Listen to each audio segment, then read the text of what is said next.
في الحلقة دي هقولك على أسرار المونتاج في لايت موشن، والأسرار دي هتخلي شغلك يكون احترافي زي الفيديوهات اللي بتشوفها على التيك توك. بس قبل ما نبدأ يا ريت تنزل تشترك في القناة وتفعل الجرس عشان أي فيديو أنزلهولك يجيلك على طول. وبس كده، وعلشان مش هطول عليكم يلا ندخل على الشرح. أول حاجة معانا وهي ازاي نعمل الخط بالشكل دوت. الشكل اللي تحت دوت ده خط اللي هو بتاع البرنامج، والشكل اللي فوق ده الخط اللي احنا هنشتغل عليه. أول حاجة هتكتب الخط اللي انت محتاجه، وبعدين هتختار النص، وبعدين هتختار شكل الخط عشان في ناس كتير ما بتغيرش شكل الخط، فالموضوع ده بيفرق أوي.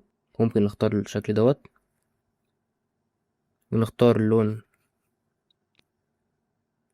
وهنيجي عند الحدود والظل وننزل عند دي ونفعلها ونزود شوية لغاية مثلا 17. بعدين نخش على التأثيرات، إضافة تأثير، ونبحث عن تأثير مجسم مشطوب،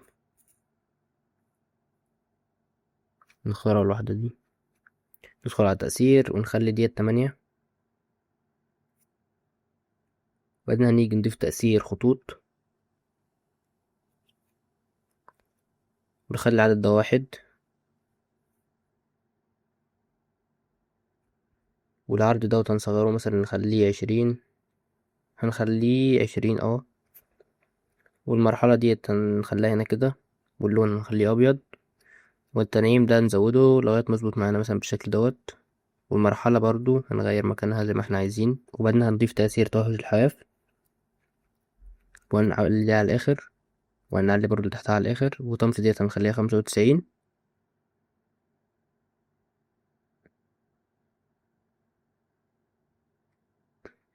واللون ده هنخليه أبيض. وبعدين هنخش على التأثيرات ونبحث عن دروب شادو، الواحد دوت، ونختار نفس اللون بتاع النص، يعني النص بلون برتقاني فنختار لون برتقاني. وبس كده. ولو عايزين تعملوا حركات احترافية للنص فهتلاقي في الحلقة اللي فاتت شارح لك 10 انيميشن للنص، وهسيب لكم رابط الحلقة دي تحت في الوصف. وتاني حاجة هنشرحها، ودي برضو في ناس كتير بتغلط فيها، ازاي تضيف الصورة. يعني في ناس كتير بتضيف الصورة بالشكل اللي تحت دوت، واكيد انت شايف الفرق بينهم. فتيجي اول حاجة، وهتيجي بعد ما تضيف الصورة بتاعتك كده تخش على التأثيرات، اضافة تأثير، وتبحث عن حواف ناعمة، وتعلي التأثير دوت لغاية مثلا 17. بعدين تخش على الحدود والظل، تنزل عند الظل برضو وتفعلها، وتزود برضو لغاية مثلا 20. بعدين تخش على تأثيرات، إضافة تأثير، وتبحث عن مجسم مشطوب، تنزل هنا وتخليه 6. وبعدين هتبحث عن تأثير ظل طويل، ظل طويل، تخش على التأثير. الحجم ديت هنصغرها شوية، خليها 100 مثلا، والزاوية ديت هنرفع الزاوية فوق شوية كده. واللون دوت ممكن نخليه رصاصي أو رمادي، الاتنين اللي هما في الحليس دوت. والفا ديت تصغرها شوية برضو، نخليها مثلا 7. 8 هنخليها 8، والزاوية نرفعها سنة كمان. وبس كده، وده هيكون شكله. ولو حابين نضيف جمالية أكتر للشكل هنخش على التأثيرات، إضافة تأثير، ونبحث عن تأثير خطوط، وهنخليه أول تأثير فوق. هنخش على التأثير هنخلي العدد 1،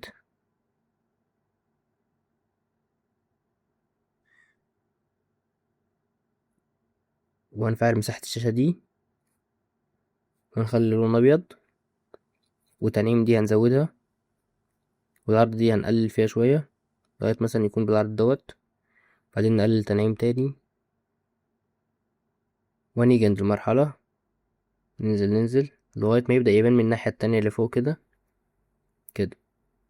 بعدين هنضيف كي فريم، ونيجي في الآخر ونضيف كي فريم ونحرك تاني، ونعمل له شكل الجراف دوت مثلا. وبس كده، ودي النتيجة.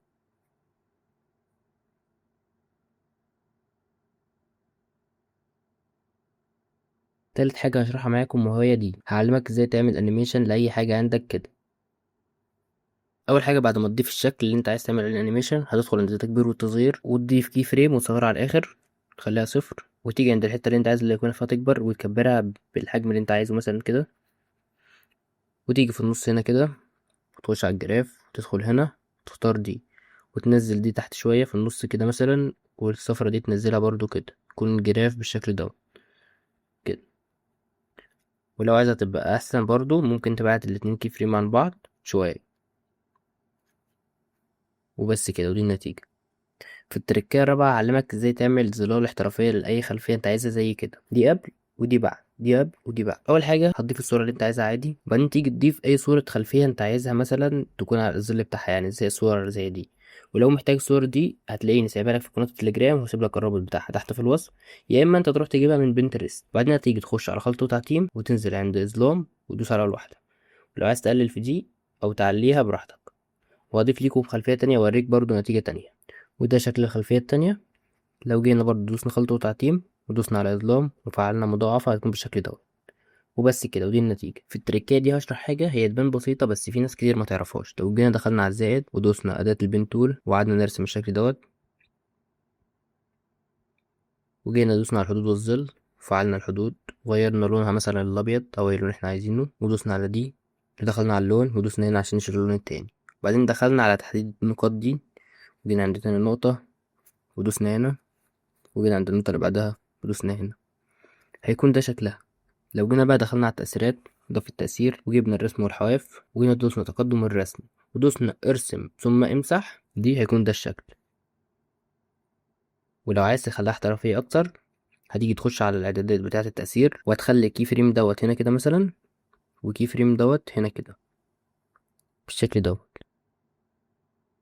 وبكده نكون وصلنا لنهاية الحلقة. أنا عارف إن أنا مطولتش عليكم وكان شرح بسيط، بس لو حد عنده أي أفكار وعايز نشرحها يكتبها لي تحت في الكومنتات، وأنا هنفذها في الفيديوهات الجاية. وتنزل تعمل لايك واشتراك في القناة وتكتب رأيك في الحلقة في الكومنتات. سلام.